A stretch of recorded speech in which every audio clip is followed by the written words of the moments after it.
أعوذ بالله من الشيطان الرجيم. بسم الله الرحمن الرحيم. الحمد لله رب العالمين، وصلى الله على محمد وعلى آله وصحبه أجمعين. Assalamu alaikum, my brothers in Islam. In this video, I am just going to draw the attention of the Muslim Umma. I think a way of life, or what we are supposed to do in Twitter and in any social media, to raise an issue that is waqi'ah, tata amalihi, and then we correct ourselves.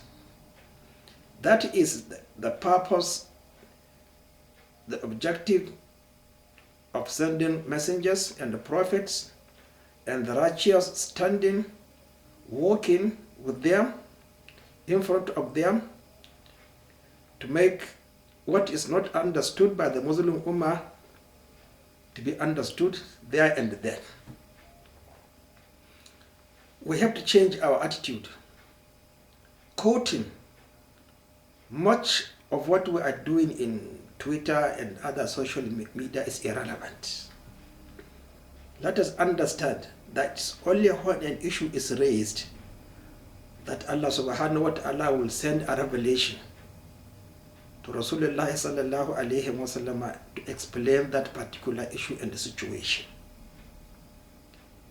If the disbelievers are urging on Rasulullah sallallahu alayhi wa sallam in order to ridicule Allah, Allah will reply them the way He likes. Like what happened initially with Prophet Ibrahim alayhi salam, with the one Allah gave knowledge. فأتي بها من المشرق فأتي بها من المغرب.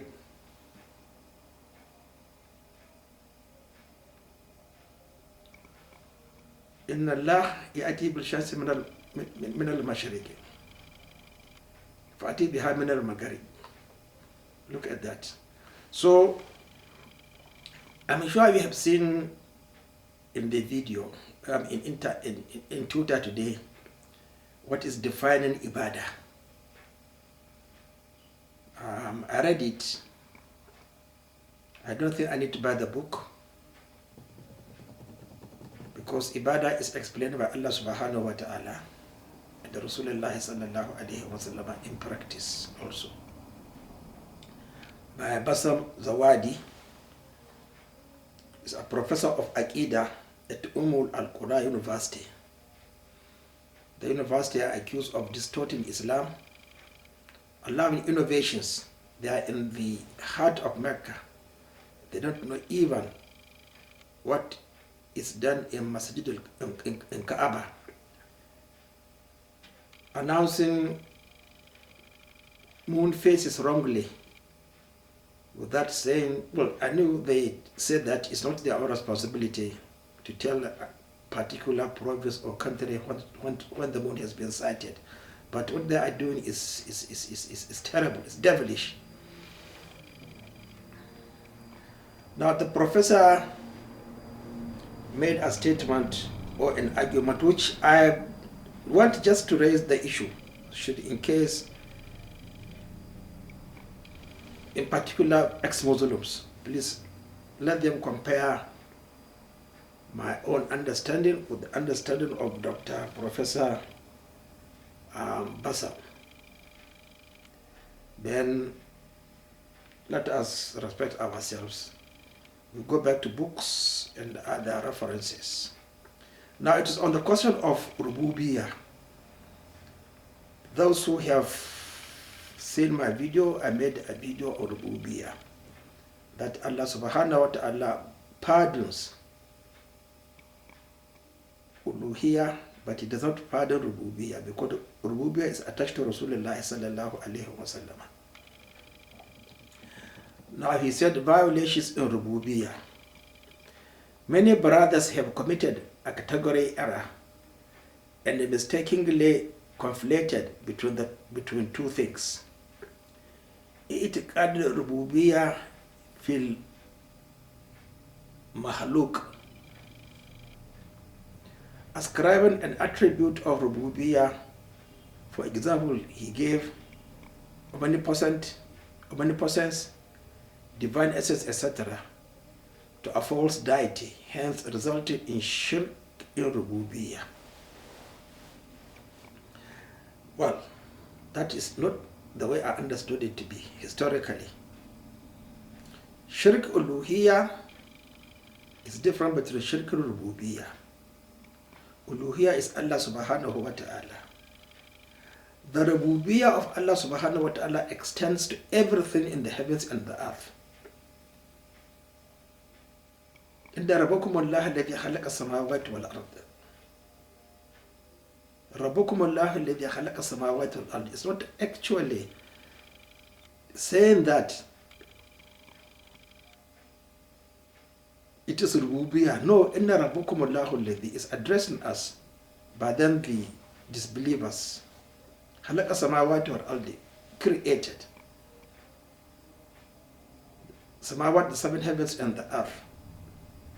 He gave the number of 6 ayami. With the bar amr, amin shafin illa min ba'dihi. So look at this. So ma min dabatin fil ardi illa Allah rizqaha wa ala mustaqarraha wa mustawda'aha kulli fi kitabin mubin. This is again another form of Rubuubiyya. And historically, the Quraysh understood Rubuubiyya in forms of protection and giving them their own needs, because they accepted the gods as able to do them good and good only, and remove any harmful things on them. So I don't think actually that was the conception. But if we go down further, after the Hijrah, I think there was Umarul, I've forgotten his name, who had an idol in his house. So I think he was related to Mu'adh ibn Jabal, or one of the Mu'adhs. So he came to him and asked him, look, why not you come and accept Rasūlullah sallallahu alayhi wa sallam? So he was keen, but he wants proof and evidence. So he had an idol. So I think Mu'adh used to, I think 3 times or 4, enter his house or his room where he kept the idol and put the idol in cesspit. When he come to see it, he will get annoyed, crying, bring out the idol from cesspit, wash it, anoint it, and say, ask for forgiveness. The next day he will come and repeat the same thing. He will repeat again the same thing. So on the 3rd occasion, he did the same thing, but now gave it a sword. Protect yourself if you can. Mu'adh came again, repeated the same thing. Dropped it in a cesspit. He came and said, look, you can't be Allah. I have nothing to do with you. So the Rubuubiyya is attached to protection and giving way for anything to them that is good. So I don't think actually I understood Rubuubiyya in that context. Then he said, Al-inhiraf fi Rubuubiyya, having a distorted view in Rubuubiyya. He said the first category is a more specific kind of violation in Rubuubiyya, which would entail assigning attributes only worthy of Allah to creatures. For example, somebody claiming that his idol is all-powerful or all-knowing or is a co-creator alongside Allah subhanahu wa ta'ala. I explained, I think, that one. But that is not actually attributed to Rubuubiyya per se, as we understood it as a rab. The second category is more broad and general than yet inclusive of the first one. For example, one may have a distorted view in Rubuubiyya by having a diminished view of Allah's mercy. Example, believing that it is necessary to have intercessors or greatness of Allah, e.g. believing that Allah is too weak to have complete power over all of creation, or have a negative and distorted view of his perfection, e.g. one may believe that Allah is not a perfect creator or sustainer of the universe and is doing a poor job at it, etc. Such beliefs do not necessarily constitute shirk in Rubuubiyya, but rather a kufri, distorted view regarding it. Now this is another problem. These words, as I think wrote some times ago, that all these words, they say the same thing. Shirk, zalim, kufr, fasik, they all mean the same thing. It's just by stage of action, by filtration, that they differ. But in the long run, it means the same thing. So, inhiraf fil rubuubiyya in Mecca is different between inhiraf fil rubuubiyya in Medina. The Rab is actually Rasūlullah sallallahu alayhi wa sallam. He trains us. He educates us. He is our leader. He is our protector. Everything. Look at what happened in the battle of Hunayn. They all ran away. But he said, come back. I am Muhammad. Come back and stay with me. Look at it. So what we are saying is that, yes, it is probably advanced theology, but we won't stop at the primary level and let us develop the advancement as we grow through using our wealth to understand Islam, and then come and stay with the basic, the elementary. So Rubuubiyya definitely, as I explained it in one of my videos, is applied to Rasūlullah sallallahu alayhi wa sallam. Follow him alone and worship Allah subhanahu wa ta'ala.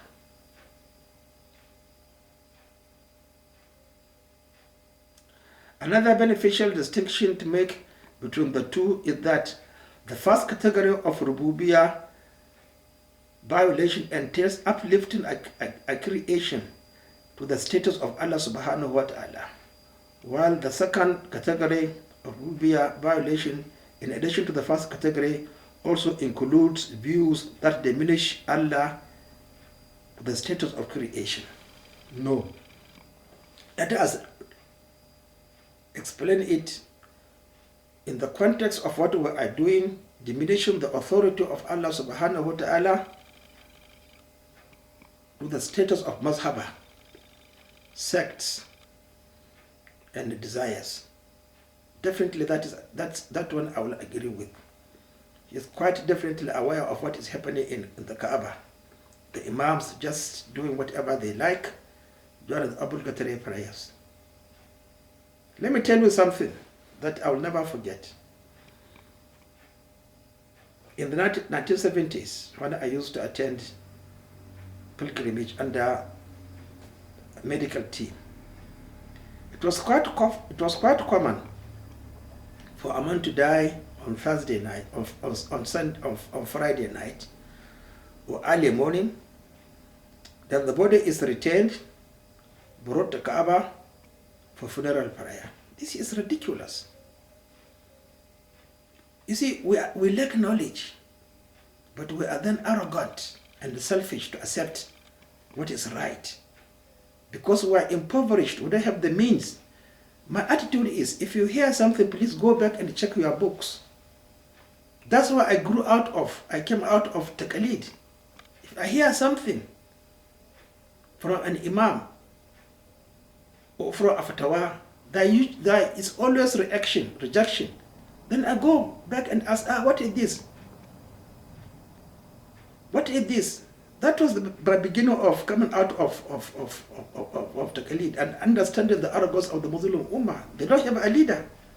No one knows. So that forced me to learn the basic Arabic language. So I'm grateful to Allah subhanahu wa ta'ala. But what we are doing, simply agreeing on whatever we hear, is wrong. Well, most of us are not scientists.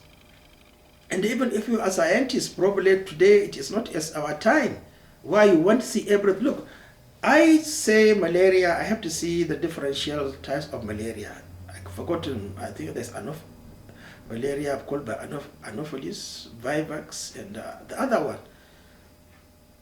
You have to see it physically from blood film. You have to see the differential diagnosis. If you say hookworm, there are two types. You have to see them.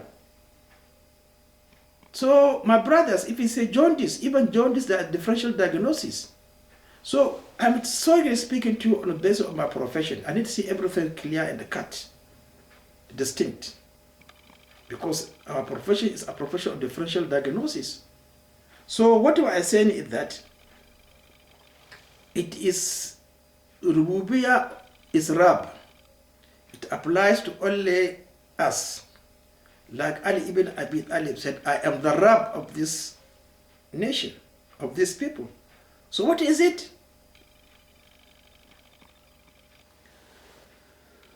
As a good example of a violation of the second without the first is believing that Allah would not accept invocations and the prayers directly, except only via intermediaries such as saints. Well, Allah accepts invocation, there is tawassul, again, which is only related to, it comes through the Banu Hashim. Tawassul in that time. But tawassul does not exist today. Because where are the relations of Rasūlullah sallallahu alayhi wa sallam? But that is not actually a part of Rubuubiyya, but is under innovations. It is innovation. Let us make distinction between Rubuubiyya with innovation and the Rubuubiyya which is general, belongs to Allah subhanahu wa ta'ala because He is the commander, He is the sustainer of everything, we living and non-living. They would liken Allah to some kings and other high-ranking people who would not accept speaking directly to anyone and hence feel the need to have others intercede on their behalf. What about the caliphate? This is in Saudi Arabia. Why the caliphate in Saudi Arabia? In other 57 Muslim countries. Let us be serious and help others to understand. Not simply by believing in what someone says, but by referring to textbooks.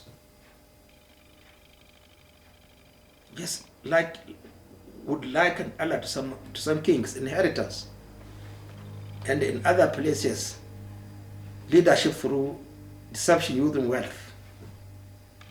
So what is it, my brothers? As a result, they have diminished the capacity of Allah's mercy and committed a violation of Rubuubiyya, despite not necessarily attributing any divine attributes to those whom they rely on interceding on their behalf. Or they may have a diminished view of Allah's knowledge and believe that since Allah does not know what is happening here on earth, that He is not able to hear the innovation of His servants, and as a result, they resort to relying on intercessors closer to Allah who could then relay their prayers to Him. This is also a distorted view of Rubuubiyya. No, truly speaking, let us come lower down. Do we believe that Muhammad is an authority today? No. The authorities are either Maliki, Hanafi. Truly speaking, yes, but not Hanbali and Shafi'i. They never said anything. Read their books. Their books are distinct from the book we have never seen written by Abu Hanifa and the Imam Malik. It is full of mistakes and shortcomings. For Hanafi, there is nothing in that. Nothing or commenting. Imam Hanbali, he did not complete his book. It was completed by his son. I think he has two sons, only Salih and Ahmed. And his book is there. If you read it, I think it's the only book that is comprehensive in understanding the Sunnah, provided you collect all particular ahadith, subject by subject. You will definitely enter paradise. Imam Shafi'i did not discuss anything from his book. That's Kitab I think it has got up, I think, about 10 sections. Okay, read it. But by the time he wrote his Risala, he said, forget about Kitab This is what is my book where I should be quoted. Because it gave you the details of how to understand Rasūlullah sallallahu alayhi wa sallam, his Sunnah. So, let us be careful, my brothers. Then he said, another mistake many others from the Salafi camp have made is when they would speak in general terms such as Tawheed and Rubuubiyya and believe that the only criterion which sufficiently meets this is that one merely believes that Allah is the sole creator and sustainer of the universe. Rather, this is not the case. Now, this is wrong. He said, who created the heavens and the earth and what is in between them? Arūnī māذā khalaqū min al-ardi am lahum shirkun fi samawati wal ardi itūnī bi kitābin min qabli hādhā aw atharatin min ilmi in kuntum sadiqin. So, this is a better, I think, argument. Definitely. Who sustained the universe? قل أرأيتم إن جعل لكم الليل سرمدا إلى يوم القيامة قل أرأيتم إن جعل لكم الليل سرمدا إلى يوم القيامة من إله غير الله.